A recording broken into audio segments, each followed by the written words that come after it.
Philippines. Dito na naman ako. Mag-start na naman ako ng aking dinner. Magluluto ako. I-share ko lang sa inyo. Mag-start tayo sa ingredients. Okay. Ito po ang mga ingredients natin. Garlic, minced garlic, onions, chicken broth, 50 grams of butter. Ginamit ko na yung iba sa pag-fry ng chicken, pan-fry ng chicken, and half and half Parmesan cheese. Dahil konti na lang siya, pwede ko na rin gamitin itong mixed Parmesan and Romano cheese. A little bit of flour powder and pepper. At chicken Thai. At ang spinach at ang mushrooms. Niluluto ko na yung mushrooms. So, pre-cook ko na yung chicken at saka itong mushrooms kasi it takes a while to cook.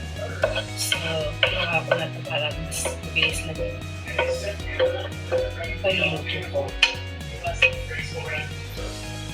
First is yung butter.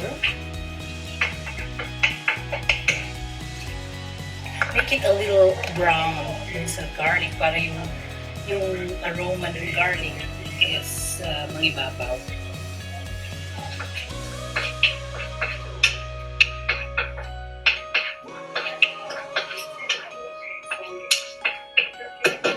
Tapos hindi ko na yung onions.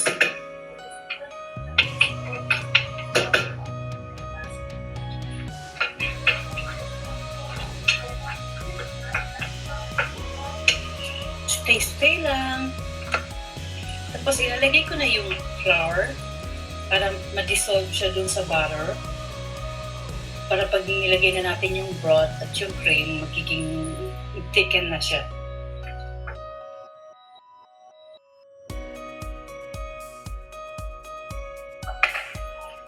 Konting-konting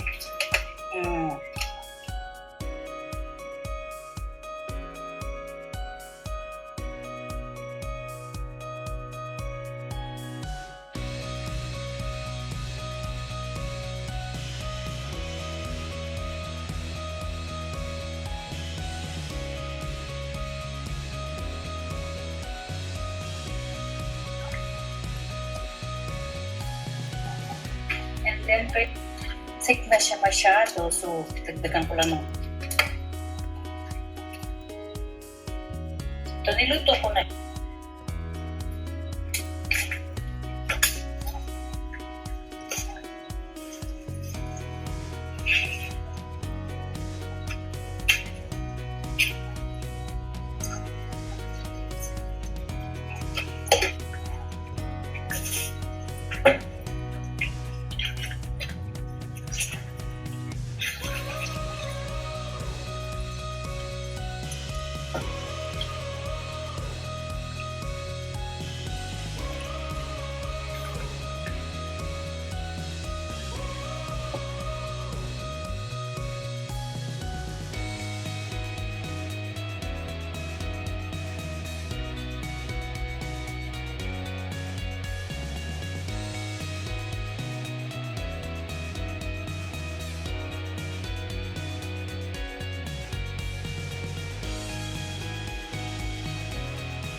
Thank you.